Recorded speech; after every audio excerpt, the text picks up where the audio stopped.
Greco and junior number 42, Valerie Dunlap.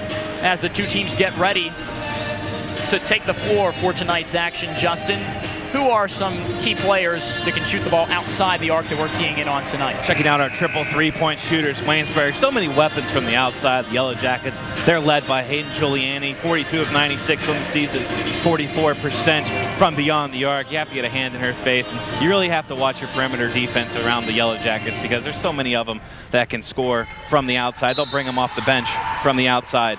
And for W&J, Alexa Del Greco, is the main factor from the outside. 31 of 90 on the year, 34% she's clicking at.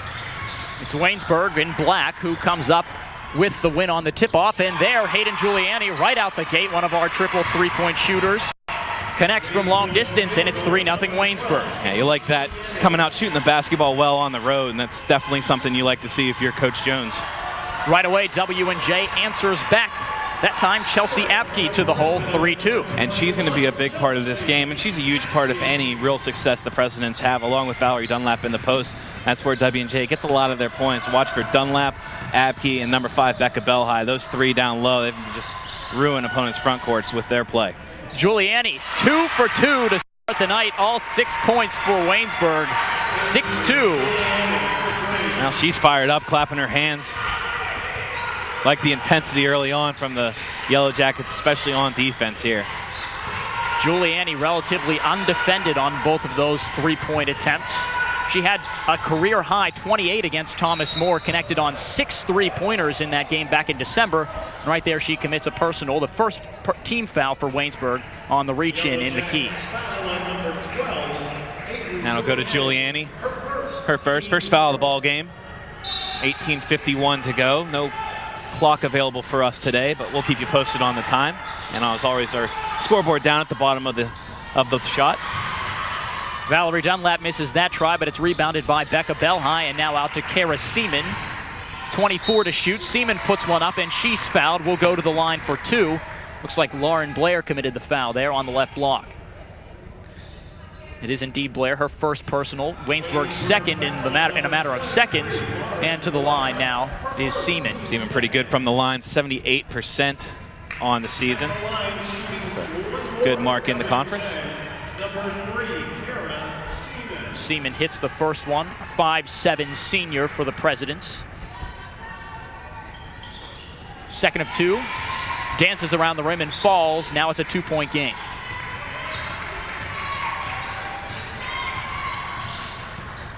Lauren Blair controlling the basketball now for the Jackets. She's the point guard for the team. Likes to have the ball up the court every single possession as a foul is called.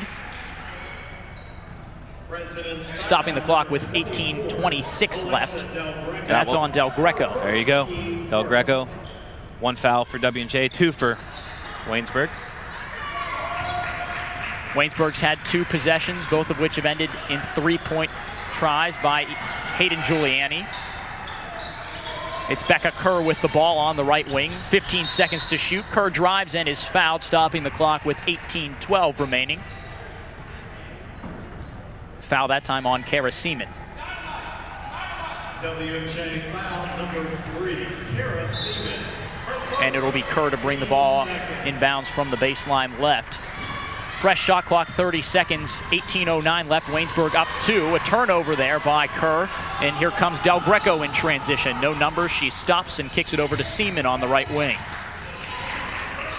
Back around to Del Greco. The 5'3" junior now inside to Dunlap, across to Seaman, and an attempt inside to Belhigh, and it's a turnover.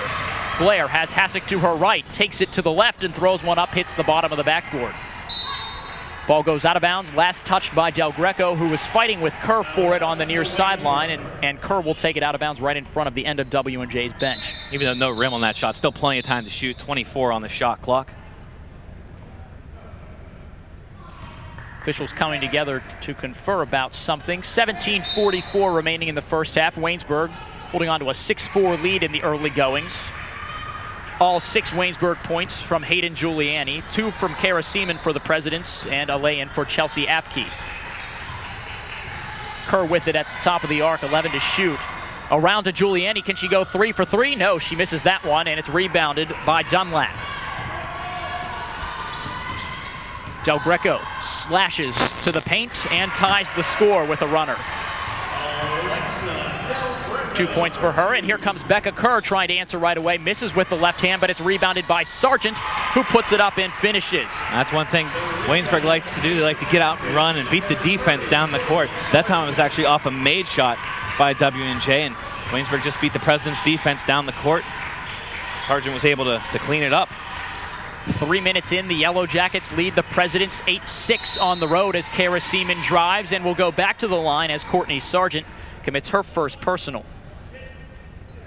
Sargent just scored on the last possession there for the Jackets. As a freshman, she's the team's second leading scorer, averaging just over 10 points per game. Hayden Giuliani is the team's leading scorer, averaging about 11 points a game, as Seaman misses that one, is now 2 for 3 from the line today. Sargent also averages 7.5 rebounds per game. That's second highest on the team behind senior leader Elaine Hassick. Seaman now 3 for 4 from the line, and it's a 1-point lead for Waynesburg.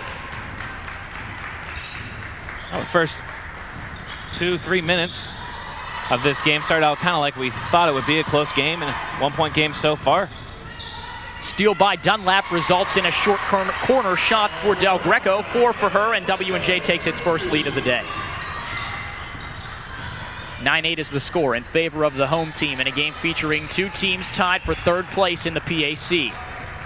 Also in a tie for third place, a three-way tie is Westminster at 8-4 as Del Greco strips Blair and has some numbers. But she mishandles it as she goes down with the right hand, finds Dunlap, a 12-footer. It's good. Oh, that was a good find by Del Greco. She was in a bad way. Actually took her head, picked her head up for a second. I think she dribbled it off her knee towards out of bounds and able to find Dunlap with the trail. Blair gets a nice pass from Kerr and finishes with the right hand. 11-10 now, inside 16 minutes left. Right, both these teams white hot shooting the basketball, up over 50%. Very few turnovers in this game, although there's one right there.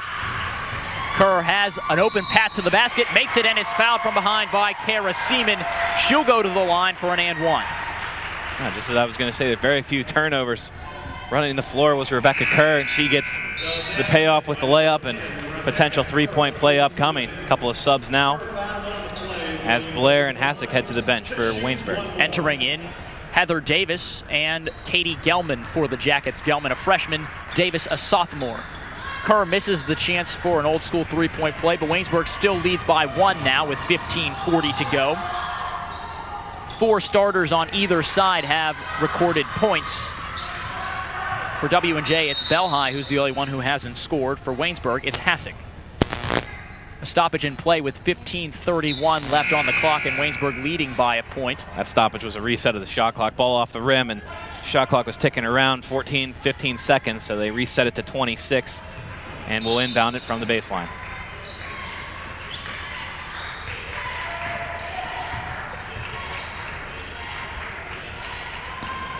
A long 3 try is good. That's Alexa Berzis for 3. She just entered the game for Kara Seaman. And W&J leads 14-12 with just over 15 minutes left in the opening half. Kerr tries to back down, kicks it out to Gelman, now over to Davis. She can stroke it from beyond the arc. Misses that one just a bit long. Sargent there for the rebound, tipped around to Davis, and it's good. It looked like Berzis got a hand on it, and then it found Davis, who finished. Yeah, a bunch of hands on that basketball, unable to get a good grip, and eventually bounce right in Waynesburg's favor. Now a travel call on Valerie Dunlap, tried to drop step there, and I think she ended up sliding her pivot foot, so ball back over to Waynesburg. They'll walk it up, 14:44 to go, first half. With Blair on the bench, it'll be the freshman Gelman assuming the role of point guard for the Jackets. Inside pass from Blair to Sargent, who tries a drop step, kicks it to Kerr.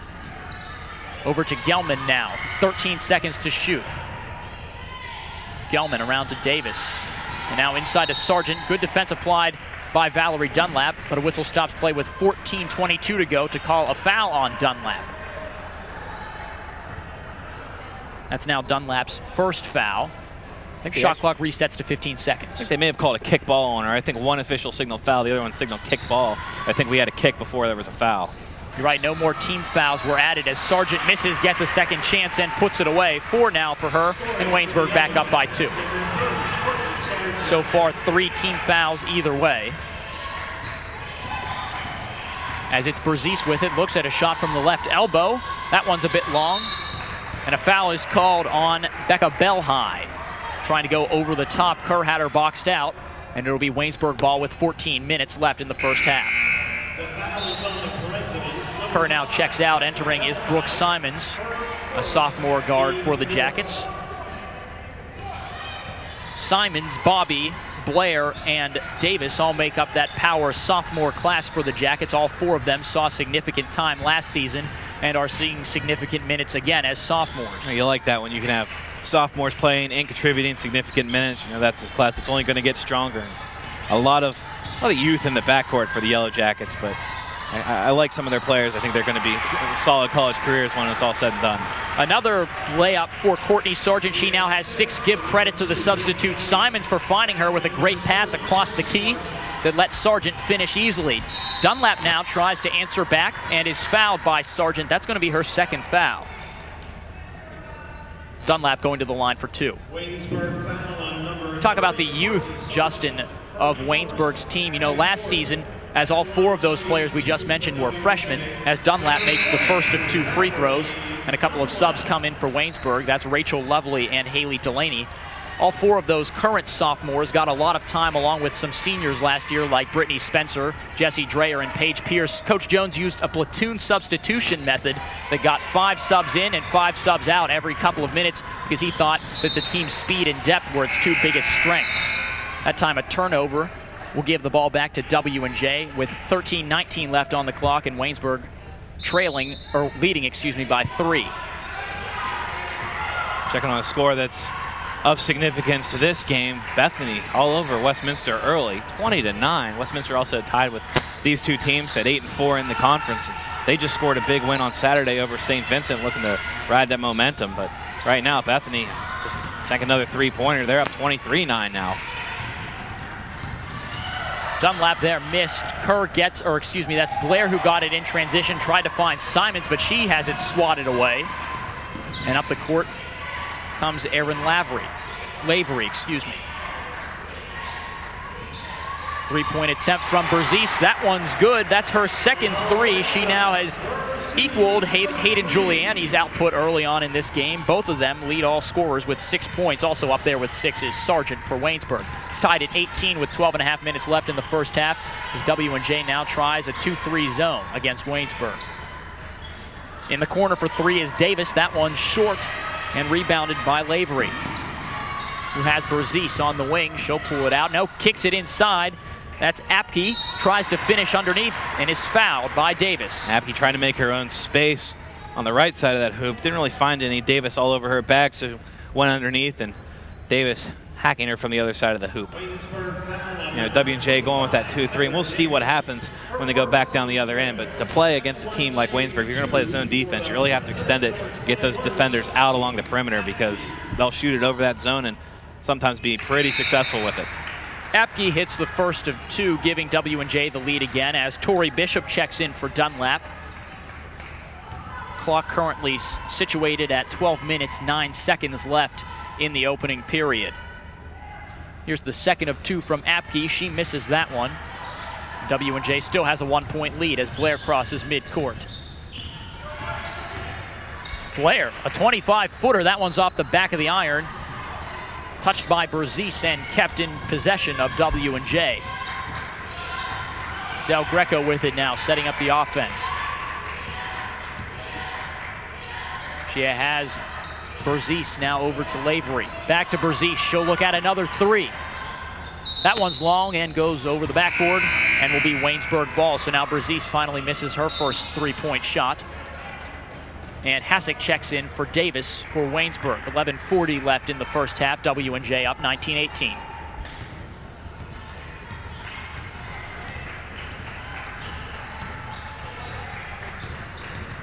Blair with the ball against this W&J 2-3 zone. Across court to Hassick and back to Blair. Now Simons with it. Again to Blair. Inside to Delaney. Simons with it, 10 to shoot now. Hassick all the way outside on the right wing.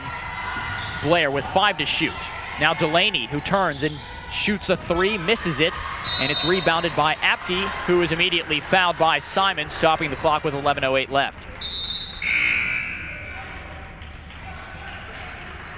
Several substitutes coming in for both teams. Entering for Waynesburg, Giuliani and Sargent. Also in for W&J, Becca Belhigh.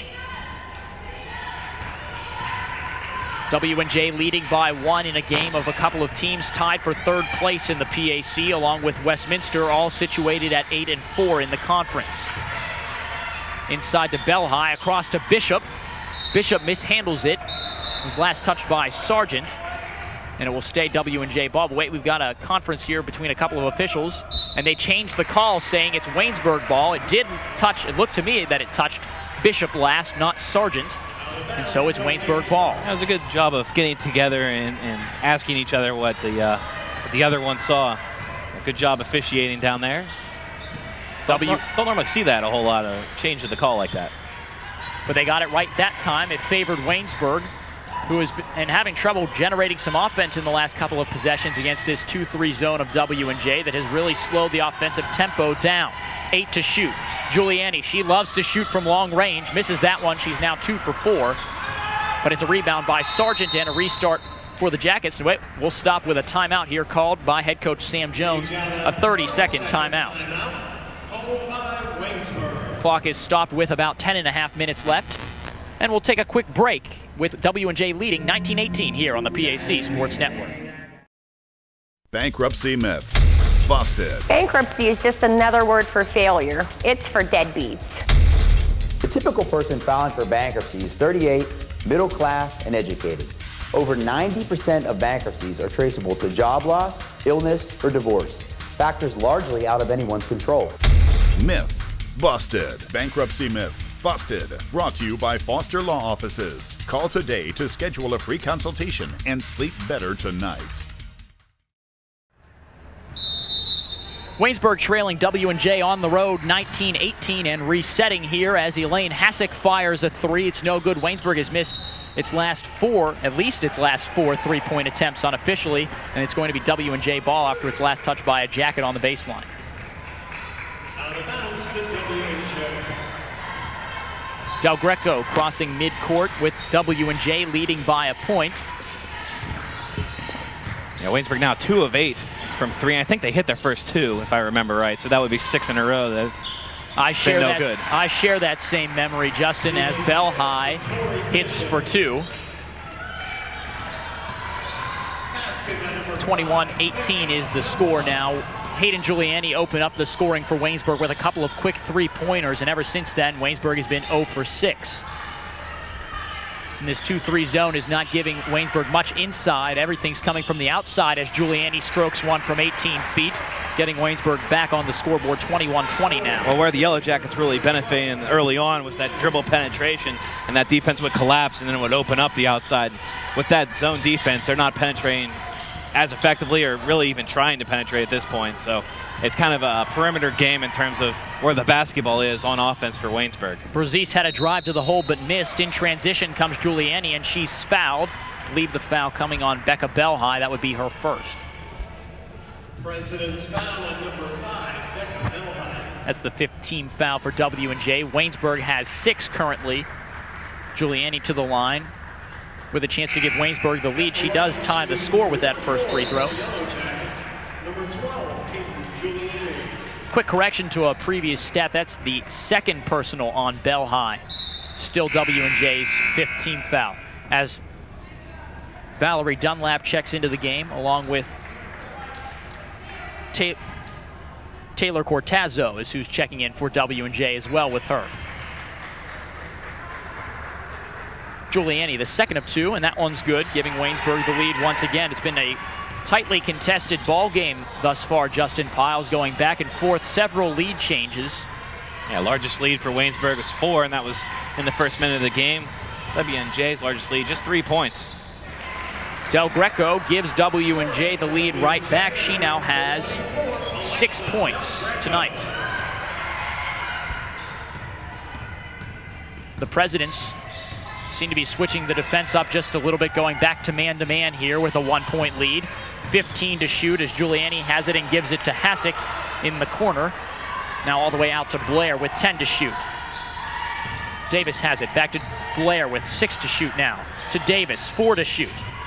She turns, kicks to Blair, who fires with 1 second left on the shot clock. That didn't hit the rim, so it's a shot clock violation, and W&J ball with the clock stopped with 8.5 minutes left in the first half. Good eye by the officials, too. Sometimes that ball's long. I think it might have nicked the rim, or sometimes the gentleman running the shot clock will think that it hit the rim, and you won't hear that buzzer. W&J leading on its home court, but a quick turnover on traveling violation committed by Aaron Lavery, the 5'7" junior, and Waynesburg again a chance to regain the lead. Stay with us all the way through the night. We've got plenty of basketball for you. After the conclusion of this game, the Waynesburg men will take on the W&J men here on the PAC Sports Network in another game that's sure to be good with some playoff implications, and we'll talk about those later on in the evening. Blair's pass into Sargent, tipped away and stolen. Here's Del Greco with it, quickly up the floor. She kicks it around to Cortazzo.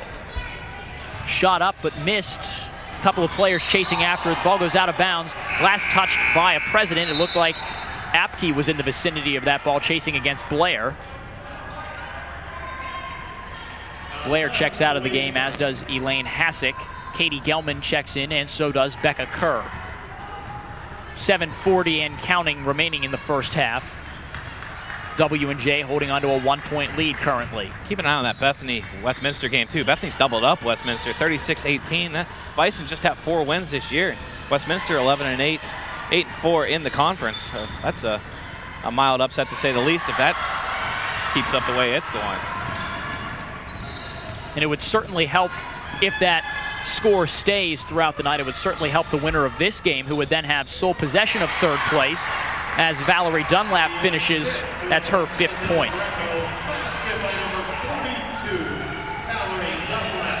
25-22 is the score with exactly 7 minutes left as Gelman spins, gets her way into the paint, and misses it off the front of the rim. Dunlap couldn't hold on to the rebound and touched it out of bounds. It'll stay Waynesburg ball. And a timeout is called by W&J. Now with that full timeout, we'll go ahead and take a break. We'll be right back on the PAC Sports Network. Disability affects the lives of over 29,000 people in Fayette, Washington, and Greene counties. Tri-County Patriots for Independent Living are people with and without disabilities working to meet those needs in the community. The success of Triple comes from the commitment of a dedicated board of directors, its members, and volunteers. To continue to improve services, Triple is renovating the historical YWCA building located at 42 West Maiden Street in Washington. This will allow for an assistive internet cafe, increased veteran services, and transportation and wellness to provide skills to help with independent living. Your help and feedback are appreciated, and if you seek assistance, we're here to help.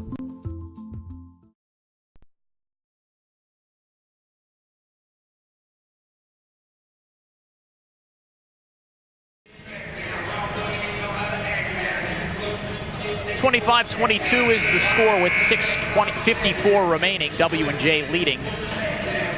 Waynesburg will have possession of the ball when play restarts after a full timeout was taken by W&J head coach Gina DeRubo, who's in her 9th year as head coach of the Presidents.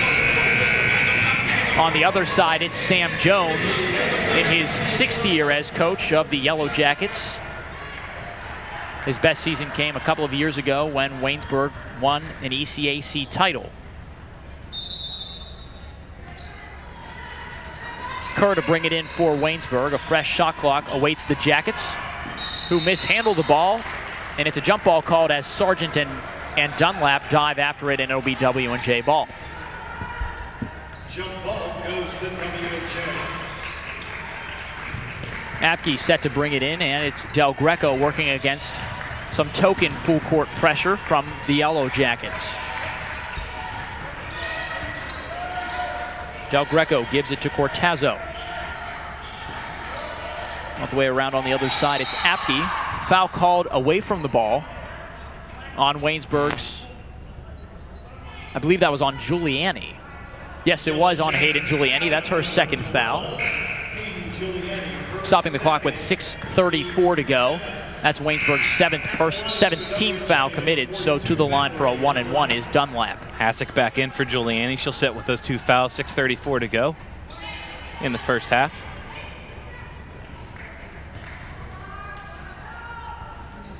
Dunlap misses that one, so it remains a W&J 3-point lead, 25-22. W&J free throw shooting not too hot here so far, 5 of 9 from the charity line. Kerr with it as W&J continuing to stay with that man-to-man. Kerr missed it, but it was again touched out of bounds by W&J, and Kerr will bring it right back in. Actually, it'll be Hasek instead. They switch places the last minute. 6:17 left here in the first half as Davis sneaks around a screen from Sargent and finishes. She now has 4 points. It's back to a 1-point lead for W&J with just over 6 minutes left. Del Greco against Gelman. She steps back and fires a 3. Around the rim, no good. Rebounded by Apke. Strong move to the hoop. Misses, but again grabs her own rebound and is fouled. Well, that's what Chelsea Apke can do for you. She's a rebounding machine underneath, averaging over 10 rebounds a game to go along with her 17 points per game. And a lot of her points are done right around that area, made right around that area. Whether it's offensive rebounding or just posting up or driving the lane, she has a knack for the basketball around the rim. And unfortunately, at first free throw, around and out. Waynesburg foul committed by Heather Davis. She'll check out, so does Gelman, Blair, and Simons back in. A lot of substitutes already for Waynesburg as Apke takes her second of 2 tries and makes the second.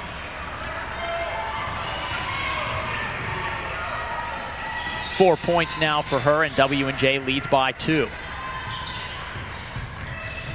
5:45 left, 20 seconds to shoot for the Jackets as it's back to a 2-3 zone for W&J. Blair inside to Sargent, back over to Simons. Kicks it to Kerr in the short corner. That one's long, but it ends up finding Elaine Hasek, who kicks it out to Simons. 5 to shoot, into Kerr with 3 to shoot. She mishandles it and will fire it as the shot clock expires and hits it. What a great turnaround jumper by Becca Kerr to give Waynesburg back. Tie the score again, 26 all. Well, I was just impressed that she knew how much time was on the shot clock. She must have heard her bench because she was at such an angle where she really couldn't see the basket or couldn't see the clock at the top of the basket, but able to turn, fire, and knock it down like that. That was a heck of a play by her. Clock is stopped with 5:05. Valerie Dunlap is headed back to the line as Courtney Sargent committed a foul. That's her second personal. She'll check out, and replacing her is Rachel Lovely. Oh, Dunlap 78% from the line, although she missed a moment ago. She's another one of those, like Apke, that causes a lot of damage down low. 13 points and 9 rebounds per game, so she's nearly a double-double a game.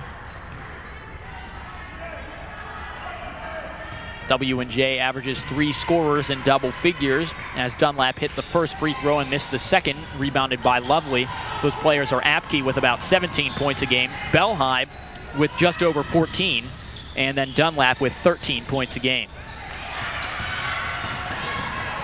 One and done for the Jackets as Apke up the floor, switches to the left hand, tries to find the basket, and it's a held ball called, and the possession arrow favors Waynesburg. Good defense down low. Good job not picking up the foul, but getting a hand on the basketball. Just under 5 minutes left in the opening half in a game featuring 2 teams tied for third place in the PAC as Del Greco got the steal, finds Dunlap in transition, who misses. Ball goes out of bounds, last touch by Blair as she was fighting with Apke for possession.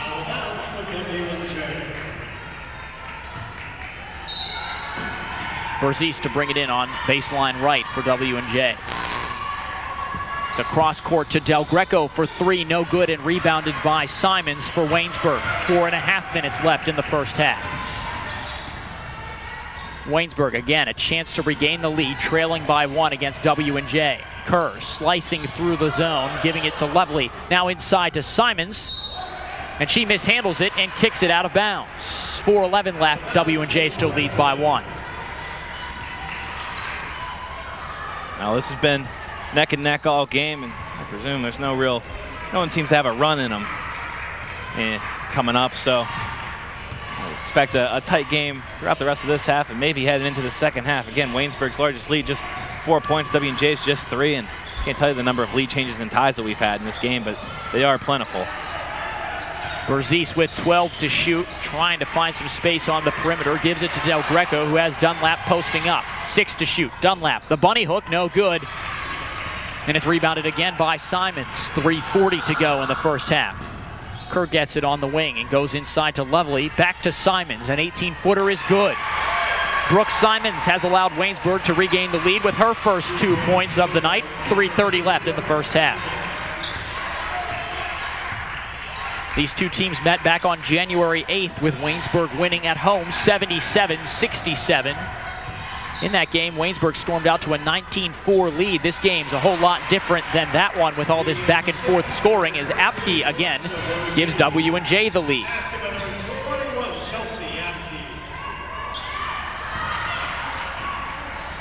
Lovely gets it out to Blair, who sends a pass to where she thought Simons was, and it's W&J ball as Haley Delaney checks in, Rachel Lovely out, and a timeout called by W&J.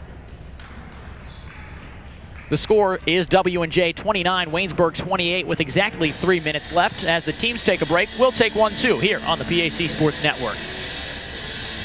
3 generations, Sharps Furniture has been proud to serve southwestern PA with their brand of personal service. Being an authorized dealer for Lazy Boy, they are dedicated to providing the finest quality products made here in the US of A. Looking for custom upholstery? Sharps carries a large selection of upholstery to choose from, all made in America. And their friendly staff will deliver right to your front door. Sharps Furniture, your authorized Lazy Boy dealer. Family owned, family operated since 1917. Located just off I-70, exit 19B in Washington, PA.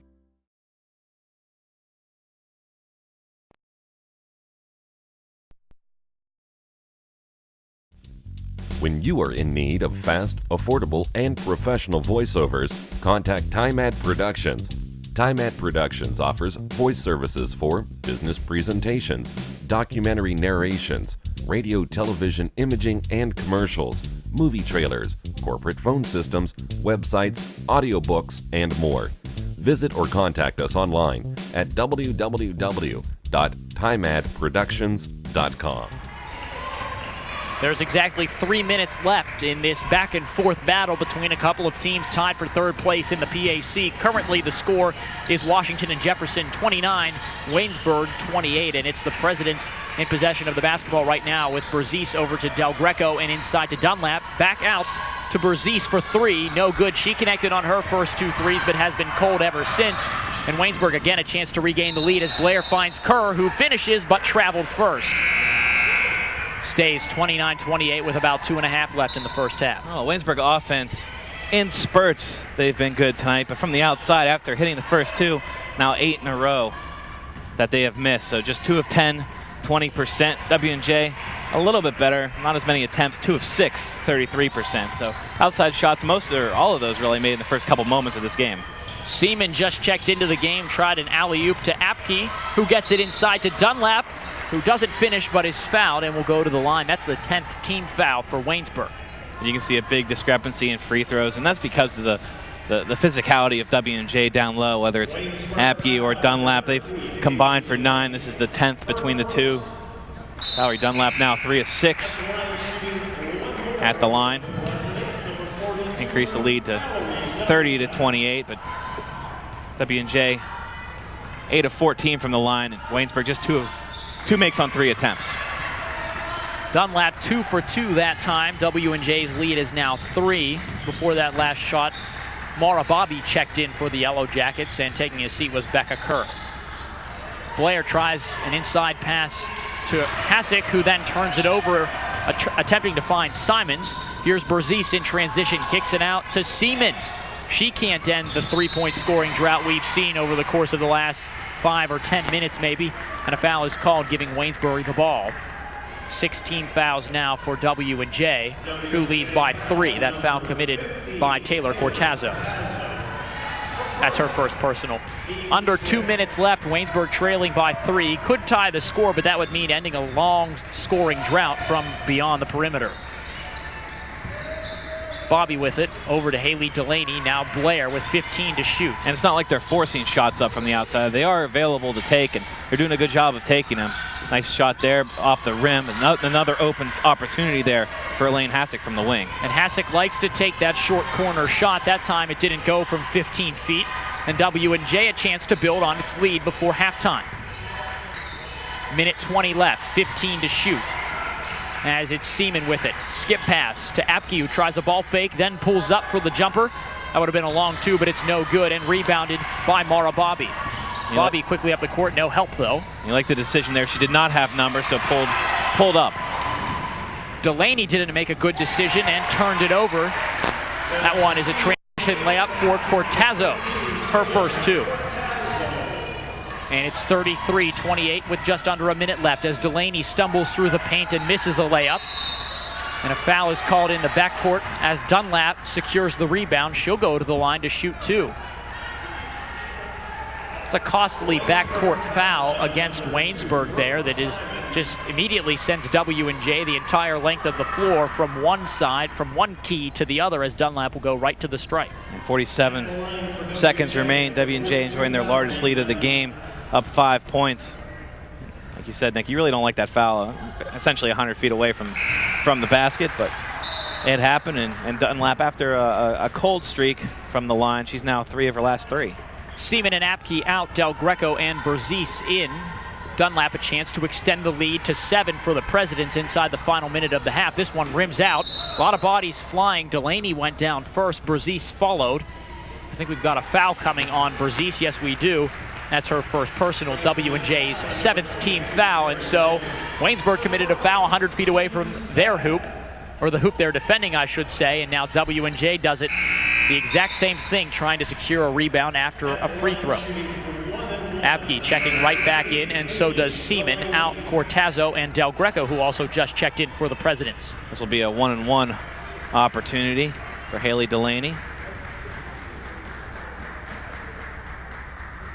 Delaney's first free throw is good. Decent at the line. Just over half of her makes. Second attempt is good, and Waynesburg trims back down at W&J's lead, making it 34-29. A lot of bodies flying. It looks like another foul upcoming against Brooke Simons as the Jackets are trying to force the issue in the back court. It is Simons who committed the foul. That's her third personal by my count. We'll see if that is the official tally. Seaman going to the line for W&J. She currently has 3 points, all of them coming from the line.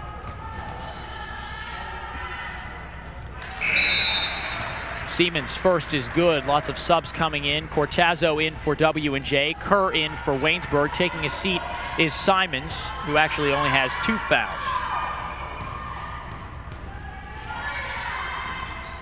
The second attempt from Seaman is good, making it 36-30 W&J with 43 seconds remaining. With no Presidents players in the backcourt, might be safe to say that we'll be able to get the ball across midcourt without a backcourt foul. A couple of Waynesburg players, Brooke Simons and Haley Delaney, had to check out because they had blood on their jerseys or on their persons. Trainer attending to them. We'll see. Waynesburg currently only has 4 players on the court. Brooke Simons, Mara Bobby, Becca Kerr, Elaine Hassick, and Lauren Blair, and back comes Haley Delaney, who now has a bandage on her knee. W&J up 6 with just about 40 seconds left in the half.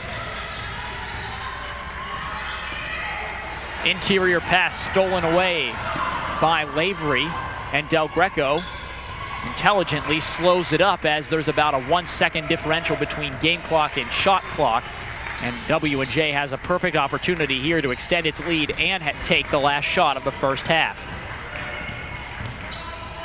Del Greco with 10 to shoot. Works off a screen from Dunlap, has it stripped away, but it's last touched by Waynesburg. Coach Sam Jones does not agree, says that it hit off Del Greco's thigh last. Regardless of his complaints, though, it'll stay W&J ball with 7 seconds left. Berzis will check back in. She's a 3-point threat if they get the ball in her hands. Del Greco gets it. She had Berzis around the perimeter, but instead tried to go inside to Apke, and it goes out of bounds. Waynesburg ball with 4.2 left, and W&J up by 6. Well, W&J is going to at least show some defense in the forecourt or in the backcourt, just to make it a little bit more difficult to bring it up. To half court to Delaney, 2 to shoot. A runner from 15 away off the front of the rim. And the clock expires here in the first half with W&J leading Waynesburg 36-30. It's a crucial game in the PAC standings. W&J and Waynesburg both tied for third place at 8-4. The winner of this game, with help from Bethany over Westminster, could have sole possession of third in the PAC. And checking on that score, that one also at halftime, Bethany up 11, 44-33 on Westminster. Bison shooting the ball tremendously, 54% from the field, 46% from beyond the arc, and that's 6 makes from beyond the arc, so that's a huge difference in that game. They're hot on the road at Westminster. Bethany, not a team that's been outstanding this season, currently 6th in the conference, but really helping the winner, the future winner of this game, out by leading Westminster by 11 at halftime. We'll go ahead and take a break and come back. We'll do our halftime feature when we get back. Does that sound good to you? Sounds great to me, Justin. Cool. All right. At halftime, 36-30, W&J leads. We'll be right back on the PAC Sports Network. Disability affects the lives of over 29,000 people in Fayette, Washington, and Greene counties. Tri-County Patriots for Independent Living are people with and without disabilities working to meet those needs in the community. The success of Triple comes from the commitment of a dedicated board of directors, its members, and volunteers. To continue to improve services, Triple is renovating the historical YWCA building located at 42 West Maiden Street in Washington. This will allow for an assistive internet cafe, increased veteran services, and transportation and wellness to provide skills to help with independent living. Your help and feedback are appreciated, and if you seek assistance, we're here to help.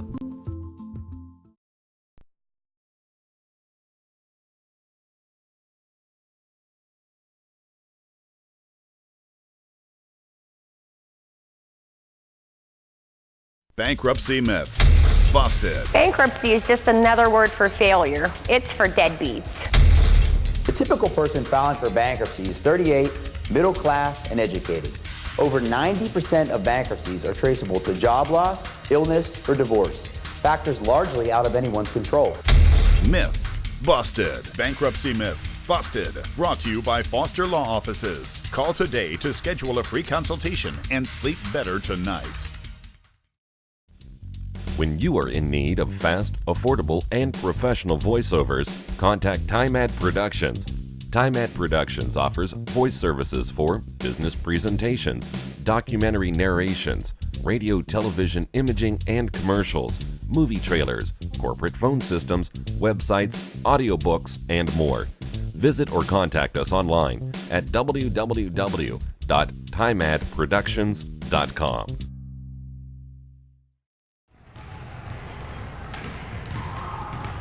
Welcome back to W&J here on the PAC Sports Network.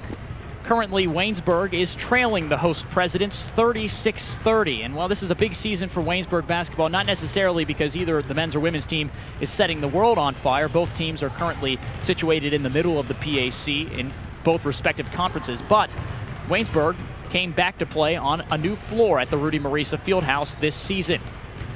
We'll take a look now at the coaches and players' reactions to this new floor here on the PAC Sports Network as a part of our halftime feature. Last summer, Waynesburg University upgraded the floor of the Rudy Marisa Fieldhouse, home of the Waynesburg volleyball, wrestling, and men's and women's basketball teams. The Rudy Marisa Fieldhouse now has a floor student-athletes are proud of. Men's basketball coach Mark Christner believes the floor has already made a difference with his team.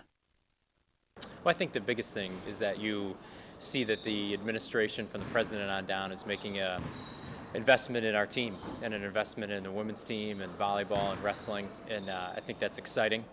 Certainly basketball I think is meant to be played on wood, so from that standpoint it's really nice, and you know, it makes the gym look nice. People who come in who haven't been here, first thing they see is the floor, and they see the jacket in the center and it pops a little bit, and so I think it gives you an opportunity to continue to be prideful of your home court, I think, and we're just thankful that the administration felt it worthy to get done this summer. While the new floor is certainly a benefit to the current Waynesburg University Athletics Department, It's also a tool to recruit future Yellow Jackets. Well, I think, anytime, again, you can translate that, hey, we're making an investment in what we're trying to do. The people from the president, again, our athletic director, believe in what we're doing. I think that message can sell to prospective students. All in all, recruiting is about fit, no matter what, and fit academically, socially, athletically as well. And so I think something like this only helps. While Christner believes the new floor will help with recruiting, he stands firm with the idea that winning and integrity will recruit more effectively. We've gotten a lot of, and I think more importantly, if you can be successful and if you can win and if you can handle yourself with integrity in class, I think that probably speaks as much as a floor to prospective students and their families. Some say this upgrade was long overdue, as the last upgrade to the floor at the Marisa Fieldhouse was made back in the 1980s. Sam Jones, the head women's basketball coach at Waynesburg, also sees a difference in the floor, but the difference he sees is in regard to the longevity of player health. The floor is great. I think the biggest difference that it's made so far is just lot less bumps and bruises, little nicks and stuff that you didn't realize were part of the old floor necessarily, but we've just seemed to be a little bit healthier this year. Christner also believes the new floor has made a difference with his team's durability. The practice, being able to practice every day, the surface is just it's easier on your hips, knees, joints. And so when you have an older, we have a team that's got some mileage on their legs here now as juniors and sophomores a little bit, all that stuff helps, certainly when compared to the old floor. But I think there's, excitement around it because it's something that's new and nice. And at the same time, it's a floor and we're kind of caught up, I think, a little bit in that regard.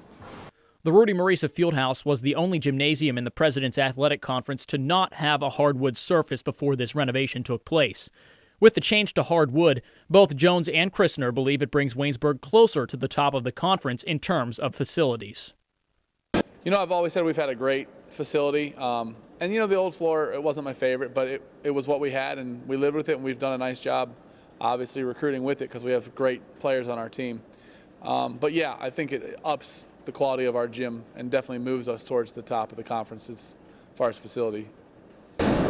Christner thinks this renovation puts his team on an even playing surface with the other schools in the conference. You want to protect your home court, and anytime you can do something that enhances your home court advantage, it's been great. We've had wonderful support here from students and other community members, which has been wonderful. And so I think, it's not necessarily a comparison and contrast, but it's more along the line of, hey, we're kind of on par here now a little bit with what everybody else has, and we'll continue to try to improve our team and to improve our record on the court as well. Since Christner took over as head coach in 2010, his record on the old floor was 8-25. While it's certainly early on, his record on the new floor is 5-3. Even with a new floor, attendance has not increased dramatically this season, but Coach Jones does not believe it's because of a lack of student support. Honestly, ever since we started winning a decent amount of games, student participation and atmosphere has been phenomenal. So, maybe the first game of the year was a little more attended because people wanted to see it, but we've really been well supported the last 3.5, going on 4 years now. So I don't think it's added to it because it's already been pretty good. The change to the floor might bring back as much success to the basketball programs at Waynesburg as the man whose name dons the brand new floor. During his heyday in the 1980s, head coach Rudy Marisa led his team to a 70-1 home record from 1983 to 1988. His finest season came in the 87-88 campaign when the Yellow Jackets won a program record 32 games and made it to the NAIA Final Four. While the program's historic past is one to remember, the future of Waynesburg University basketball looks as bright as the new floor. Last summer, Waynesburg University upgraded the floor of the Rudy Marisa Fieldhouse, home of the Waynesburg volleyball, wrestling, and men's and women's basketball teams. The Rudy Disability affects the lives of over 29,000 people in Fayette, Washington, and Greene counties. Tri-County Patriots for Independent Living are people with and without disabilities working to meet those needs in the community. The success of Triple comes from the commitment of a dedicated board of directors, its members, and volunteers. To continue to improve services, Triple is renovating the historical YWCA building located at 42 West Maiden Street in Washington. This will allow for an assistive internet cafe, increased veteran services, and transportation and wellness to provide skills to help with independent living. Your help and feedback are appreciated, and if you seek assistance, we're here to help.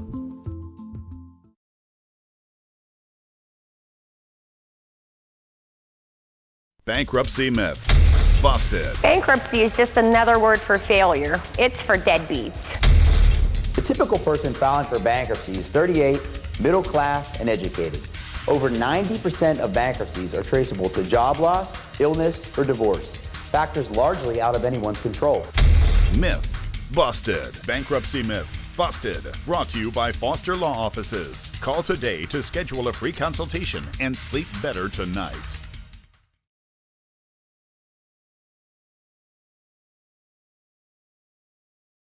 For 3 generations, Sharps Furniture has been proud to serve Southwestern PA with their brand of personal service. Being an authorized dealer for Lazy Boy, they are dedicated to providing the finest quality products made here in the US of A. Looking for custom upholstery? Sharps carries a large selection of upholstery to choose from, all made in America. And their friendly staff will deliver right to your front door. Sharps Furniture, your authorized Lazy Boy dealer. Family owned, family operated since 1917. Located just off I-70, exit 19B in Washington, PA.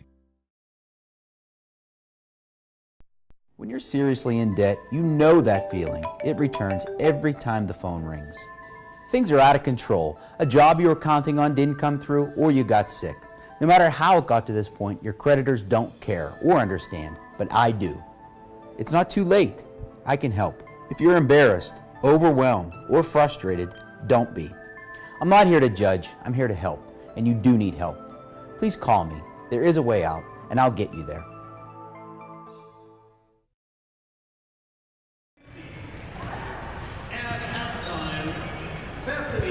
Halftime here on the PAC Sports Network with W&J leading Waynesburg at home 36-30. We're just a couple of minutes away from resuming the action.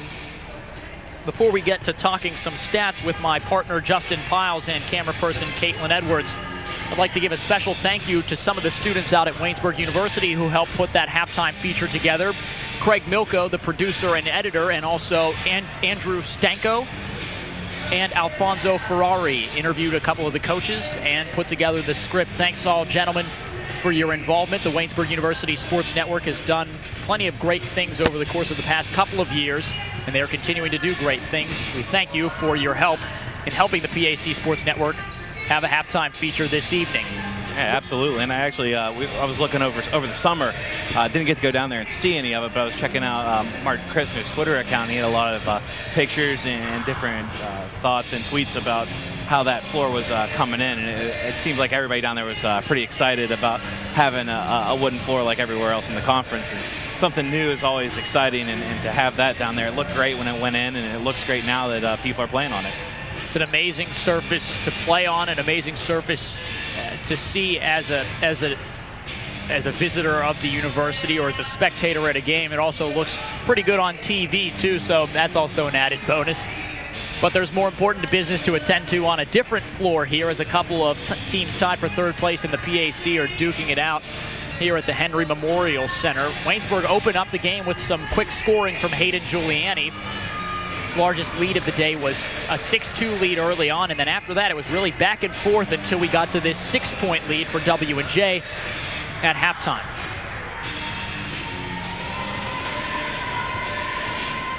Quick stats to look at. Waynesburg's only been to the free throw line 5 times.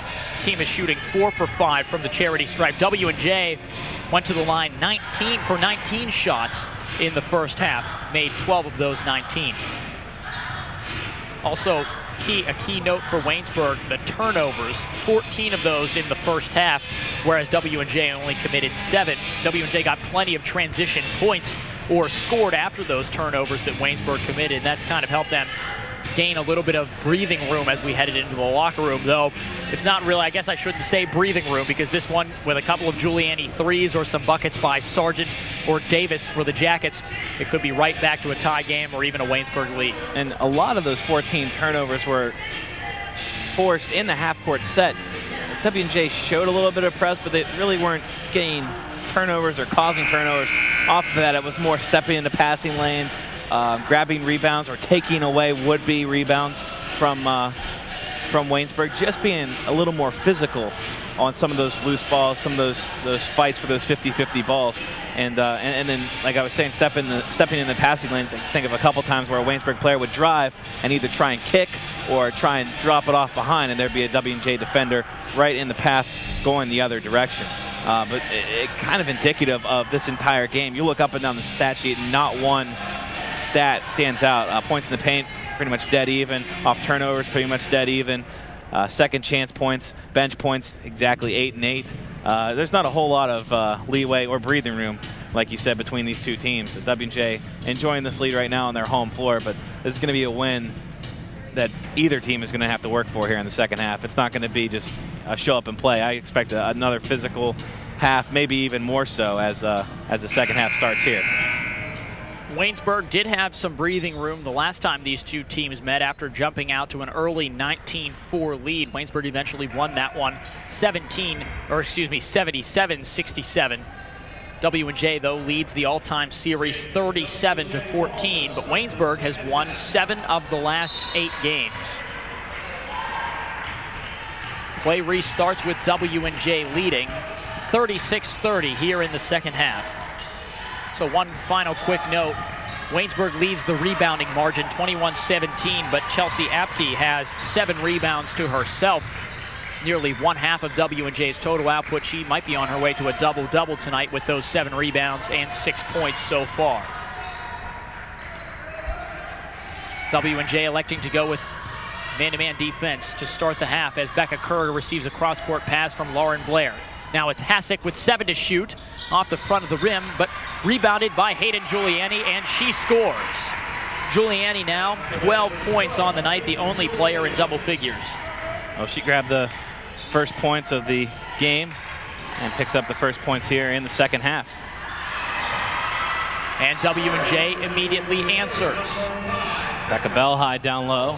Didn't hear a whole lot from her in the first half, just 2 points, but she's on the score sheet in the second half. We've played a minute here in the second half. It's back to a 6-point lead for W&J, still in man-to-man defense as Hasek gives it to Kerr, who tries a 3, no good. Waynesburg has missed each of its last 9 3-point attempts. W&J ball. One game final in women's action that we know of. Thomas More 89, Geneva 52. So Saints continue to cruise along. St. Vincent up big on Teal. Last check. Check on that again. They were up around the 30-point margin, 79-48, with about 7 minutes to go in that game. Jump ball called as Becca Belhigh tries to turn to the hoop. That stops the clock with 18:30 left. W&J leading by 6. Possession arrow favors the visiting Yellow Jackets, and it'll be Elaine Hasek to restart things along with Lauren Blair in the backcourt. Westminster closing in ever so slightly on Bethany. That's now a 52-42 advantage for the Bison. And Westminster just did this against St. Vincent, a huge deficit in the first half, although this one tonight much bigger than the one they faced against St. Vincent. That one was around 9-11 points, and this one was 18, and now they've lowered it back down to a 10-point game. Chelsea Apke all the way down the floor by herself after a Becca Kerr miss in the lane, and she'll go to the line for a free throw. Like the way Chelsea Apke took control there, ran the floor, and was able to get to the hoop. You can kind of feel a little bit of momentum starting to drift in W&J's way ever so slightly out of halftime. With that Apke free throw, W&J now leads by 9. Apke herself has 9. 41-32 is the score with 18 minutes left in the game. This is the largest lead held by either team tonight. Blair goes inside to Courtney Sargent, who steps back and misses, but Hasek is there for the rebound, but loses it. And it's W&J ball. Becca Kerr commits a foul in the backcourt against Kara Seaman. That's Waynesburg's second team foul already in the second half.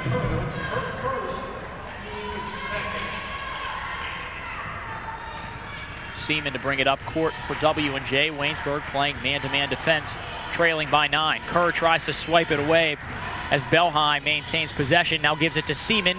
Great pass inside to Dunlap, but she can't handle it. Del Greco maintains the possession for the Presidents. 12 seconds to shoot. Del Greco into Belhigh. Belhigh mishandles it. and officials say it'll stay with W&J. Coach Jones once again not very happy about the call.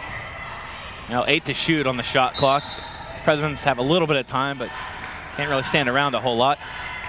Dunlap gets it 20 feet away from the basket. Bell High tries one but misses. She gets her own rebound as Sargent mishandles it, but a foul stops the clock with 17:21 left.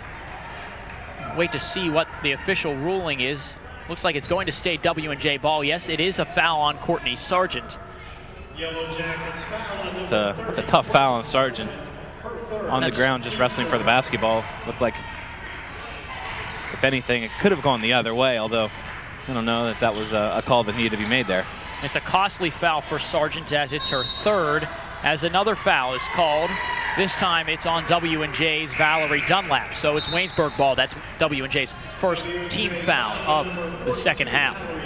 Sargent, who just picked up her third, will sit down in favor of Rachel Lovely, who has yet to score or commit a foul for the Yellow Jackets so far tonight.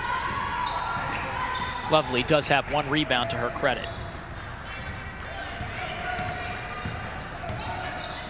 Becca Kerr receives the handoff from Lauren Blair, goes inside to Hassick. Hassick back to Kerr, 12-footer around the rim, no good. Waynesburg only 2 points so far in this second half through about 3 minutes and 10 seconds of action. Del Greco setting things up for W&J. Interior pass to Dunlap, who tries a power dribble, then puts it up. Misses it, but gets the rebound. That time overshoots the basket, and another foul is called. Offensive foul. It'll be Waynesburg ball. Apke going over the back. That's her first personal. W&J's second team foul of the half. 16:30 and counting here in this second half of play, with W&J leading the visiting Yellow Jackets by 9. For Waynesburg to get back in this game, of course they can go inside, but they really need that outside shot to start working. Giuliani makes the outside shots start working. 15 points now for her, her third triple of the night. W&J looking to answer quickly as Belhigh finishes inside after the pass from Seaman, and she can equal Giuliani's 3 with this free throw. Belhigh fouled on the play, will go to the line to shoot 1. That's the fourth team foul against the Yellow Jackets as Belhigh misses the extra free throw. Well, of the 43 points the Presidents have, 24 of them have come by way of Belhigh, Apke, and Dunlap. Kerr misses everything on a 3 and checks out of the game after missing for Brooks Simons. Also checking out is Elaine Hassick, and entering is Heather Davis. That last foul was also committed by Kerr on the other end. That put Belhigh to the free throw line. W&J leads by 8 with under 16 minutes left as Seaman cuts to the basket but misses, and it's rebounded by Davis. Davis pushing the tempo, kicking it out to Lovely for an 18-footer. That one's good. Rachel Lovely, her first 2 of the night. And with 15.5 minutes left, Waynesburg now trails by 6. Just a 2, but that's a significant shot just because it's another outside shot Waynesburg makes. Might open up the inside of that President's defense a little bit. And they have to maybe adjust a little bit, and there's really no adjusting on offense, so they're going right back inside. Waynesburg really hasn't had an answer regardless of who it's been down low in the blocks. Apke receives the interior pass there from Belhigh and finishes inside, and Blair misses that one from beyond the arc. 45-37 is the score with 15 minutes left. Seaman dips her shoulder and puts up a shot, no good, rebounded by Davis. And up the floor comes Giuliani, who leads all scorers, tries to find Blair, who just misses the layup, but steals it right back. Aaron pass by Belhigh in the backcourt, and she is fouled hard. Blair will go to the line for 2. President's foul on number 21, Chelsea Apke. That'll be Apke's first, her second, excuse me. At the line for the Yellow Jackets. Apke does have 11 points, though, for the Presidents, well on her way to a double-double. She had 7 rebounds in the first half, as Blair tries her first free throw, no good. And Blair really paid the price there on the foul by Apke. She hit the deck hard, maybe feeling it a little bit as she's trying to shoot some free throws. Blair averages 10 a game for the Jackets. makes that second free throw. It's her third point tonight. She checks out for Katie Gelman for the Jackets. 14:35 left. W&J leads by 7. It's been a pretty consistent 6, 7, 8, or 9-point lead for the Presidents through the first 5.5 minutes of the second half of play. Seaman cuts through a couple of defenders, finds Dunlap inside for 2. Back to a 9-point lead for the Presidents as Valerie Dunlap has 10.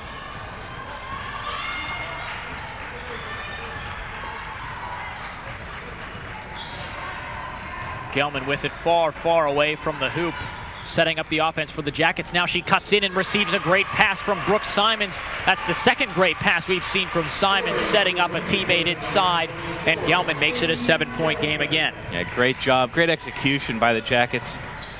Just a little cut to the inside. Good pass, find the open player. Rachel Lovely stuffs Dunlap with 13:45 left, and the Jackets go in transition. This time Blair receives one from Gelman but can't finish, and Dunlap grabs the rebound. Del Greco crossing midcourt with about 13.5 left in the contest. W&J up 7. Aaron pass inside to Belhigh, finds the hands of Lovely, and it's a turnover. Giuliani with it. Over to Gelman. 25-footer, that one misses everything and goes out of bounds. Last touch by Gelman, so it's W&J ball. Sargent and Apke checking in for Waynesburg and W&J. Out for the Presidents is Becca Belhigh. Out for the Jackets is Rachel Lovely.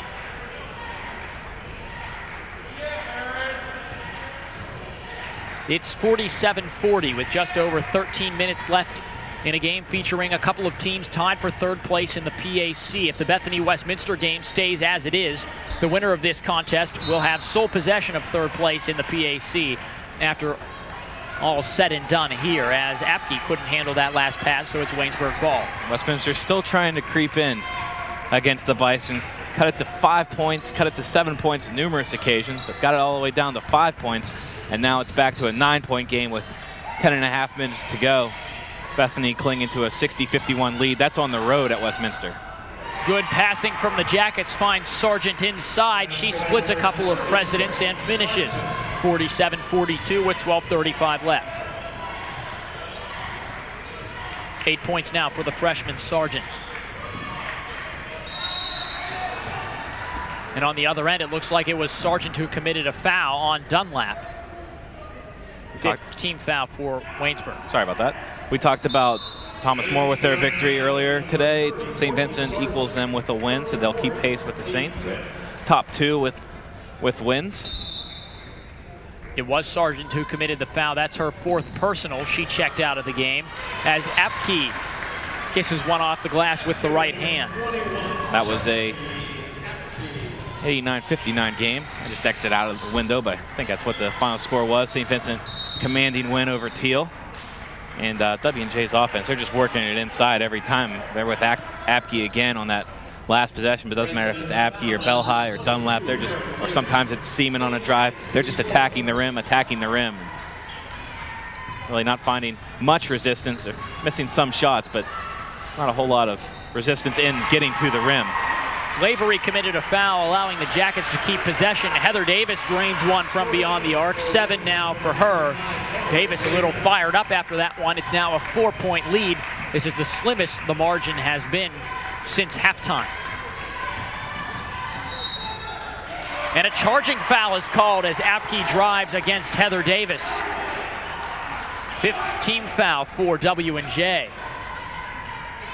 That's Apke's 3rd personal. Well, that's a situation to maybe watch for if she picks up number 4 sometime soon. Still 3 fouls. She's all right for the time being. I like how the outside shooting has come alive last few possessions for Waynesburg. Gelman wants to keep that outside shooting alive, and she banks it in. She's not pleased, but she'll take it, and it's a 1-point game. So just like that, the Yellow Jackets have nearly cut away at the entire deficit. Well, she was way off a moment ago, air ball to 3, and we like the fact that she was able to take another one and make it, and there's an answer at the other end. Erin Lavery from the corner. Back to a 4-point lead for the Presidents with 11 to go. Delaney to keep the streak alive from beyond the arc, misses it. Rebounded by Davis. Gelman again from long range.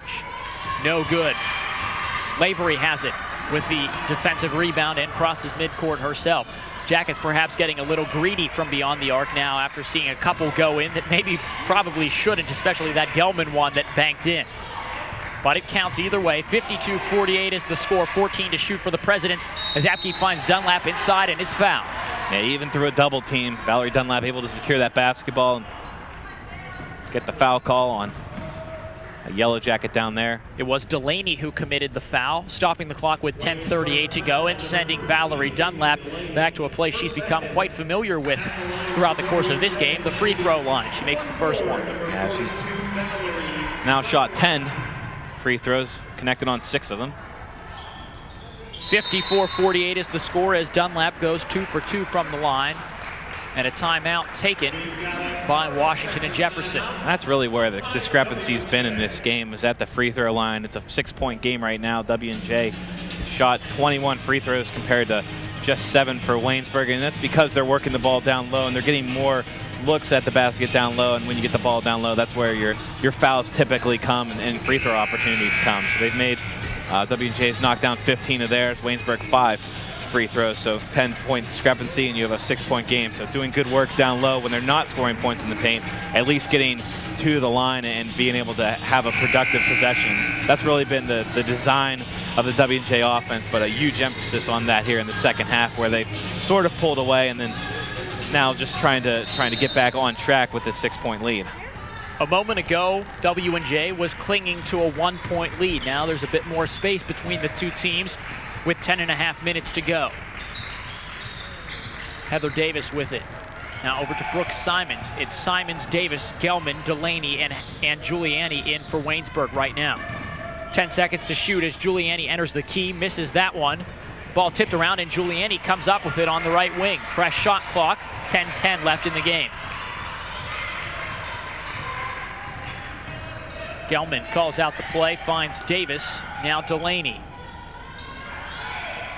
Over to Simons on the left wing. 15 to shoot now for the Jackets. Gelman has it. Trying to work inside. 7 to shoot with Delaney. Now 5 to shoot. She gives it to Davis, who heaves a 3. Misses that one, rebounded by Del Greco. Very deliberate possession from the Yellow Jackets. Maybe a little too deliberate. Didn't really attack the hoop at all. And ball stayed along the perimeter and couldn't really square up, thanks in part to that President's defense right in their face. Now 15 to shoot as W&J is in possession here. Inside to Apke, great passing, triangle passing from Dunlap to Seaman. Inside to Apke, 56-48 with 9:19 left. Apke now has 15. She's tied for the lead in tonight's game with Hayden Giuliani of the Jackets, and a turnover with W&J coming in transition. Apke, great bounce pass across the court, but it's out of bounds. Thought it was a great pass, ended up being a little bit too much for Del Greco to handle, and it's Waynesburg ball. Well, it looked like the right idea, but the momentum of her heading towards the hoop allowed that pass to go into the baseline instead of Hayden Del Greco in the corner. A little bit of a run by Westminster. That's now a 3-point game, still plenty of time, 7 minutes to go, and it's just a 63-60 lead for Bethany. So maybe it's becoming habit for the Titans to roar back in the second half after a double-digit deficit. Remember that if 6th place Bethany upsets, we'll call it an upset, upsets Westminster, that means the winner of this game will have sole possession of 3rd place in the PAC. The top 4 seeds in the conference host a playoff game in the first round. 6 to shoot for the Jackets as Blair's pass to Delaney finds the hands of Lavery instead, and now Apke brings it up the floor. Seaman with it. Outside the arc over to Apke on the left wing, who finds Belhai inside. That one off the back of the rim. And storming in comes Tori Bishop to grab the offensive rebound. Apke in, and another charging foul is called. That's her 4th. The second time that Chelsea Apke has committed a charge. 16 fouls now for both teams. 8:19 left in the game. W&J leads by 8. And with Apke now having 4 fouls, this could present a dangerous situation for the Presidents. Yeah, a couple players with 4 fouls, one on each side. Apke and Courtney Sargent for Waynesburg. And there, right away, Waynesburg going inside. How on earth did Haley Delaney get that one up? She was defended well, put it off the rim, or put it off the backboard, I should say, and then got it to go and answered right away by Becca Belhigh, who now has 6, keeping that W&J lead at 8 points. Gelman has it, kicks it out to Blair, and an offensive foul is called against Brooke Simons as Lavery hits the hardwood. That's 17 fouls for the Yellow Jackets as several substitutions are made here. Brooke Simons now has 3 personal fouls. Apke will check out. She'll head to the bench, and Valerie Dunlap already on the bench. That's 28 points combined tonight. Sitting there on the chairs. See how this offense looks for the Presidents with both of their leading scorers right now on the bench. You'd think Becca Belhigh would step up in this situation if the Presidents continue to work it down low. The Jackets now taking something out of the W&J Tech playbook, going to a 2-3 zone. Does it work? Not that time, as Alexa Berzis finishes for 2, and it's back to a double-digit lead for W&J. A lot of room for Berzis to work there in the mid-range, and she just calmly knocked down a jumper. Kerr tries to answer back. She doesn't, but Hassick helps her teammate out, and a quick full timeout is called by Sam Jones, stopping the clock with just over 7 minutes left in the game. And the score, W&J 60, Waynesburg 52. We'll take a quick break here on the PAC Sports Network. Disability affects the lives of over 29,000 people in Fayette, Washington, and Greene counties. Tri-County Patriots for Independent Living are people with and without disabilities working to meet those needs in the community. The success of Triple comes from the commitment of a dedicated board of directors, its members, and volunteers. To continue to improve services, Triple is renovating the historical YWCA building located at 42 West Maiden Street in Washington. This will allow for an assistive internet cafe, increased veteran services, and transportation and wellness to provide skills to help with independent living. Your help and feedback are appreciated, and if you seek assistance, we're here to help.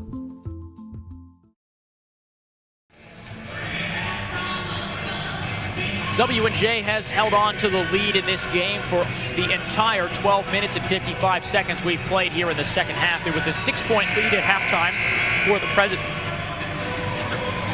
Presidents, excuse me,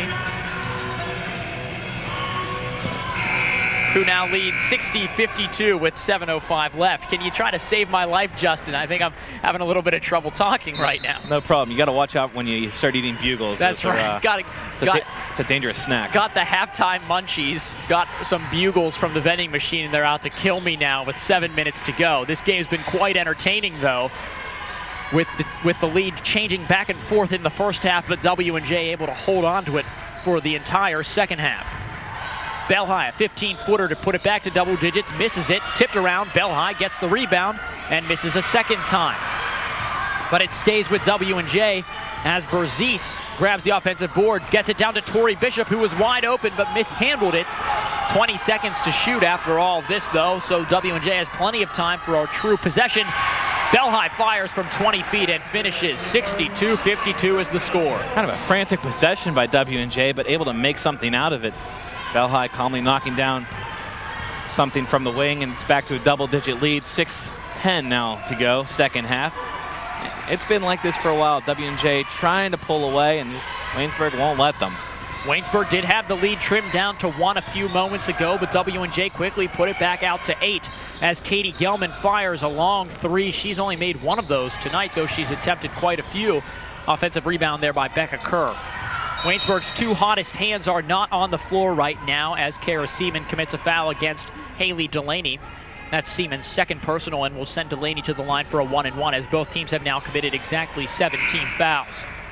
Now, Waynesburg has hit 5 3-pointers tonight. Hayden Giuliani checking back in. She's 3 of 5, so she has 3 of them. The other ones are Gelman and Davis. Well, I just was about to say that Waynesburg's 2 hottest hands were not on the floor, and they immediately check back in. It's Giuliani who has 15 and Sargent who has 8, the 2 leading scorers for the Yellow Jackets, back on the floor. Yeah, it's getting to be that time where it's essential for Waynesburg to have pretty much its entire arsenal of offensive weapons on the floor. You want to have a little bit of a run, try and chip into this lead. You're under 6 minutes to go, 5:49 on the clock, so now's the time you want to try and muster up some kind of run against the Presidents. Delaney converts on the front and back ends of the 1-and-1, then sits down. Heather Davis replaces her. Waynesburg going for some full court pressure here. Berzis gets it and quickly up the court to Cortazzo. And she'll pull it back out. 5:40 left. A three-pointer from Seaman. It's good. Kara Seaman hits her first three of the night. 8 points for her, and W&J is now equaled its largest lead of 11 points, 65-54. Kerr driving, floating one in. 9-point lead now for W&J. 5:20 left. Waynesburg still going with this full court pressure. Seaman breaks through the press. Across the key to Dunlap, who misses, but it's rebounded by Belhigh, who's fouled by Kerr.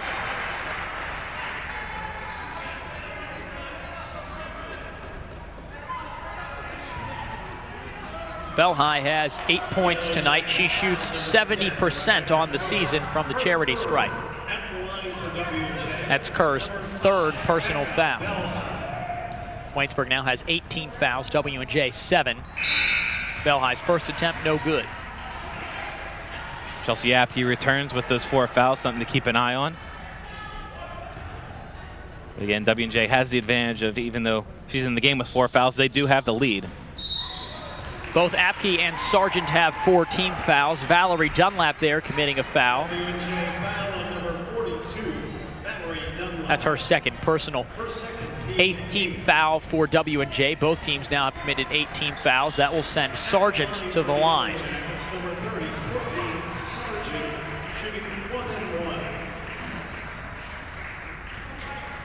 Sargent from the line this season, 65%. Misses that one. It's still a 9-point game. Westminster has brought it back to tie it, and Bethany is now going ahead by 2, so that's a 1-possession game inside 3 minutes to go there. 75-73 Bison. We are inside 5 minutes to go as W&J leads by 9. Whistle stops play with 4:53 left, and an offensive foul again called against the President's Becca Belhigh. Her third personal. Did not see the call, and I'm not sure anybody on the floor besides the official that made the call knew what the call was. Everyone's standing around trying to figure out who the guilty party was. Turns out it was Belhigh. We'll go back the other direction. Kerr goes cross court to Giuliani, who wants to fire and hits. Giuliani keeping Waynesburg alive. She has 16 points. That leads all scorers. And another whistle stops play with 4:32 to go, and a foul is called against Waynesburg. That will send Berzis to the line for a 1-and-1. Heather Davis committed the foul for the Jackets.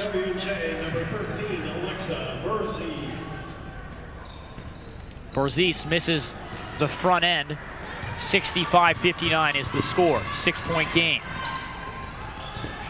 The Jackets looking to find Giuliani again. Davis, though, drives baseline and finishes. Back to a 4-point lead. And a timeout taken by Gina DeRubo and the Presidents. A full timeout. We'll go ahead and take one as well. 65-61, W&J leads, 4:17 to go here on the PAC Sports Network. Bankruptcy myths busted. Bankruptcy is just another word for failure. It's for deadbeats. The typical person filing for bankruptcy is 38, middle class, and educated. Over 90% of bankruptcies are traceable to job loss, illness, or divorce, factors largely out of anyone's control. Myth busted. Bankruptcy myths busted. Brought to you by Foster Law Offices. Call today to schedule a free consultation and sleep better tonight.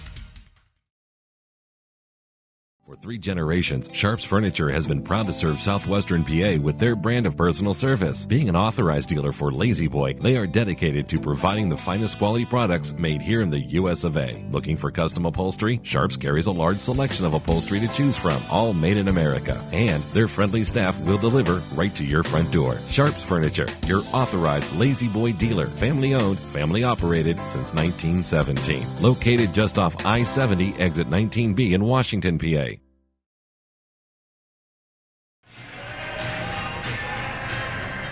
What was an 11-point lead for the host Presidents is now a 4-point lead with just over 4 minutes to go in the contest. W&J 65, Waynesburg 61. Alexa Del Greco, along with a couple of other teammates, helping to break this Waynesburg full court press easily. 20 seconds to shoot. Waynesburg in man-to-man defense. Dunlap has it. 12 to shoot. Del Greco with it. Now over to Seaman. Seaman, 6 to shoot. Steps in and fires from 18 feet and hits it. Kara Seaman has been hot here in the late portion of the second half and now has 10 points. Kerr drives, puts up a runner, no good. Looks like it was last touched by Bell High. Indeed it was. It'll stay Waynesburg ball with 3:40 left. Out of bounds to Waynesburg. Kerr to bring it in, baseline right. Gives it to Davis in the corner, 20-footer, good. And a quick timeout, a 30-second timeout taken by Jacket head coach Sam Jones. A couple of nice jump shots, one at either end. You like to see the hot shooting that we saw in the first half of the game return here down the stretch. Waynesburg just won't go away. W&J a couple of nice healthy leads here in the second half, but give the Yellow Jackets credit. They've been resilient, fighting back out of those deficits here on the road, and they just won't go away. 4-point game, tons of time left, 3:35 to go. And it's been a fantastic basketball game so far, wouldn't you agree? I would definitely agree. A first half filled with lead changes, a second half filled with some solid offense from both sides, and large leads as large as 11 points and slim leads as slim as 1 point, but never here in this second half have the Presidents trailed. Waynesburg, though, would like to change that at some point in the last 3 minutes and 30 seconds of this contest. As Seaman sets up the offense, Kerr gets a touch of the ball but is called for a foul. That's going to be her 4th personal. She can't believe it. It's also puts Waynesburg in the double bonus. W&J going to the line for 2. It's Bell High who goes to the line. Kerr now the 3rd player on either team with 4 personals. She, along with Sargent, have 4 for the Jackets, as Bellheim misses the first. Also with 4 fouls is Chelsea Apke of W&J. That was a big foul call. If it had gone the other direction, Becca Bellhigh with 3 fouls right now, staying on the lines. And Waynesburg getting a chance to trim away and make it a 1-possession ball game. Instead, Bellhigh increases the lead to 5 with her 9th point. There you go. Counting's not necessarily a strong suit for me, Justin. That's all right. That's why you're paid to talk. Not teaching math. Very true, very true. 68-63 is the score. Kerr goes back door and gets a pass from Blair. Several people in the gym thought she might have traveled there, but she got it back out to her point guard, 15 to shoot. Giuliani tries to go inside to Sargent. It's touched out of bounds by Dunlap, who had the positioning there. Yeah, absolutely. It was a good thing that ball was out of the reach of Dunlap. Had that been a decent pass in her wingspan, that could have easily gone back the other way.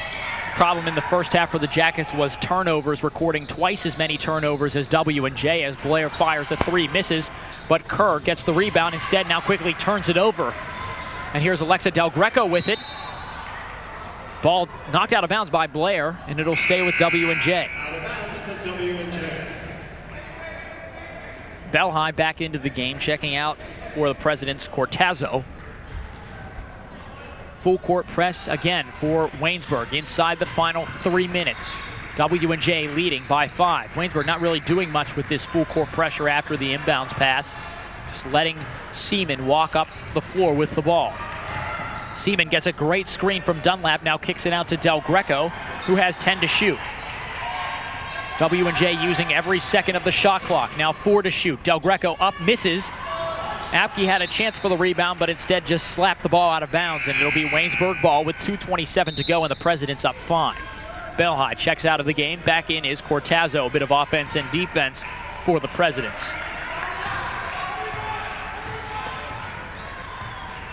It's Lauren Blair with it. 2:20 left. Waynesburg down 5. Blair to Kerr in the corner. Kerr drives, changes hands, and gets it to go off the glass. Becca Kerr with 8 points now. The Presidents lead by 3 with just over 2 minutes left.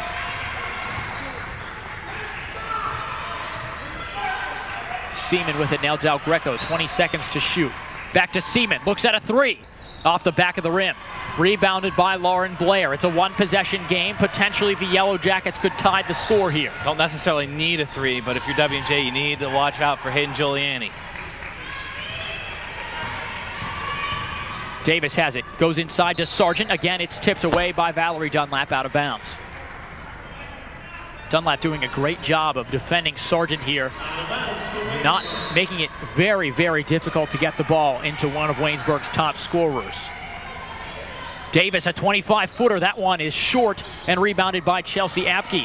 Apke almost falls, then does turn it over. Blair gets it. Fresh shot clock. A lot of scrambling going on as Del Greco now steals it away with a $1:20 left. Couple of significant changes in possession there as Blair almost gave Waynesburg another opportunity on offense, and then Del Greco took that right away. Well, possession's so precious. In a matter of seconds, it swung away, then swung back the other way. 10 to shoot for the Presidents. Apke with it, 20 feet away from the hoop. Steps in, 18-footer. Well short, might have been deflected. Kerr going quickly up the floor, and she's fouled hard. It's Kara Seaman who has committed the foul. That's W&J's 10th team foul, so Kerr gets 2 free throws with 56 seconds left. W&J foul on number 50, Taylor Cortazzo. They're going to give that one to Cortazzo, actually. Number 2 on her. Both teams up and over 10 team fouls, so 2 free throws in any type of situation rest of the way. 56 seconds to go. First free throw around and out for Kerr. Substitution made here for the Presidents. Bell High back in, Cortazzo back out. Well, even if she doesn't make this, you're looking to play defense if you're the Yellow Jackets. Still 1 possession game regardless.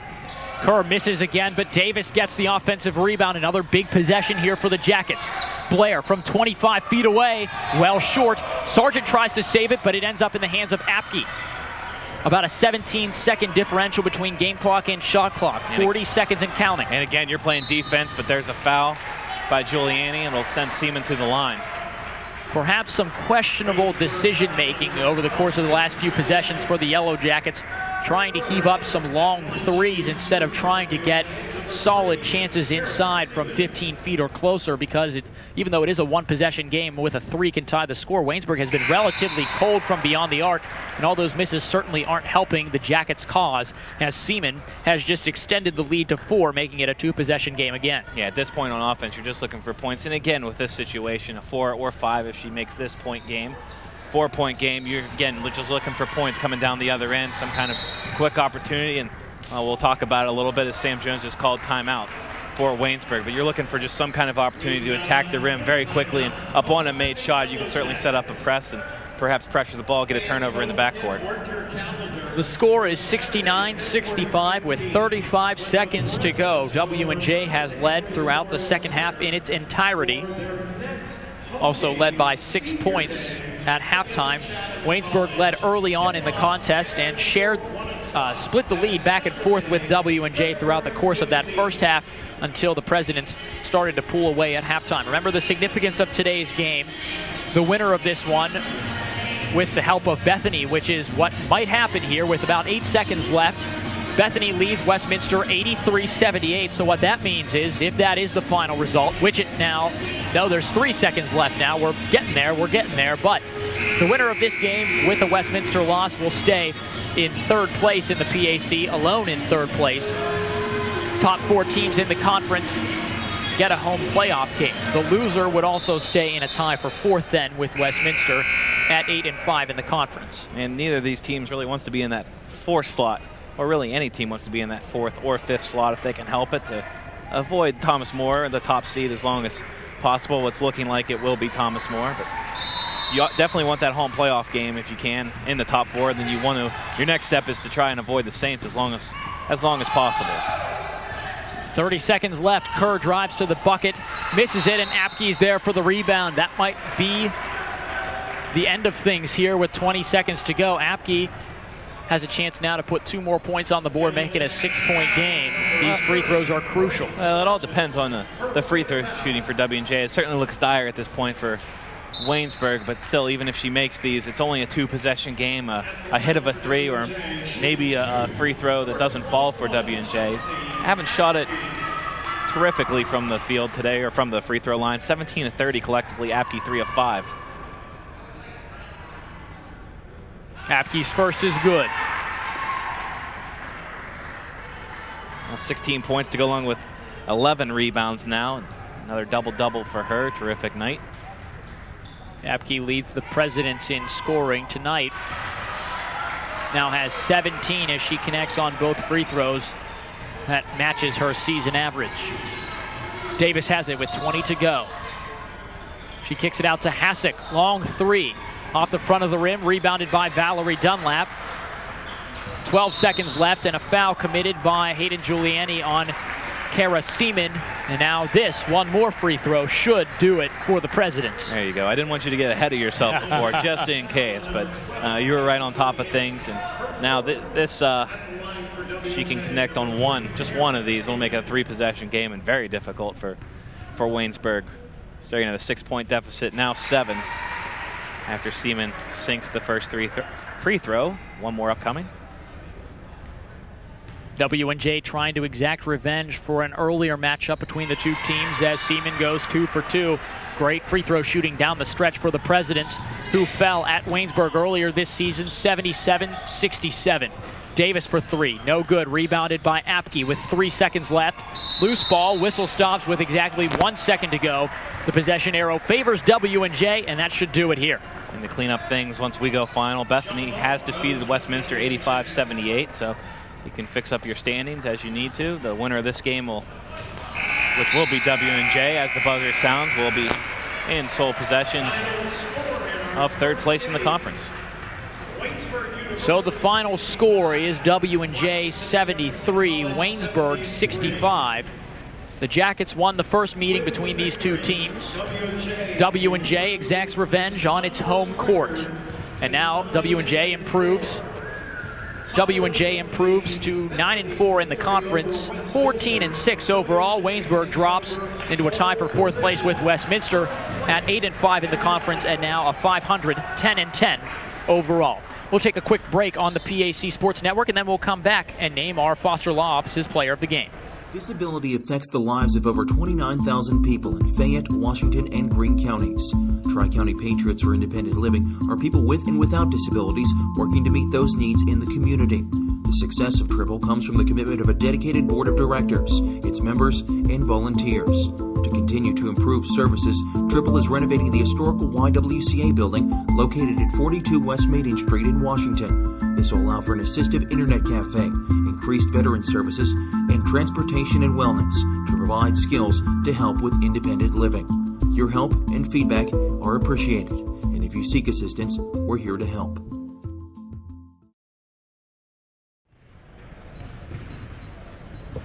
The final score in the first game of our men's-women's doubleheader tonight here at the Henry Memorial Center. The W&J women defeated the Waynesburg women 73-65 behind an outstanding performance from senior Chelsea Apke. Yeah, terrific, especially in the second half from her. W&J game plan in the second half really was to work the ball down low, and she did a tremendous job of finishing, and when she couldn't finish, heading to the free throw line. 11 of her 17 points coming in the second half, was a force on the boards as she always is. Another double-double to her credit, and just a terrific night of leading her team to victory. A couple of other notable scores for W&J, also in double figures. Valerie Dunlap with 13, Kara Seaman with 13, including 8 of 10 from the free throw line. Becca Belhigh, 11 points. And then further down the score sheet, Alexa Berzies with 8, including a couple of 3-pointers. On the Waynesburg side, in the loss, Hayden Giuliani, what can you say about her and the outside shooting that she did tonight? Started out hot, a couple quick threes, and then the outside shooting kind of went away from them before she refound her touch late. 4 of 6 from beyond the arc, 6 of 10 from the field, 18 points to lead all Yellow Jacks, lead all scorers in the game. Heather Davis also in double figures for Waynesburg, and a tough loss for Waynesburg coming here. A little bit of momentum in the first half and so much resiliency here in the second half. Just basically ran out of time, tried to climb that mountain one too many times.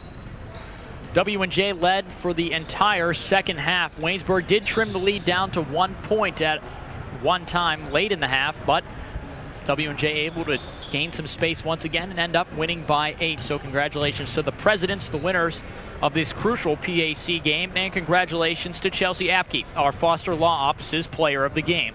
For our camera person tonight, Caitlin Edwards, my associate Justin Piles, I'm Nick Farrell. Don't go too far from your computer or wherever you're watching this game, because in about 25 minutes, we'll be back with the men's game featuring W&J and Waynesburg here on the Waynesburg University Sports Network. On the PAC. PAC Sports Network. Thinking Waynesburg University. No problem. Let's do one more time. Go ahead. Stay tuned for the second game of our doubleheader here on the PAC Sports Network. Nice.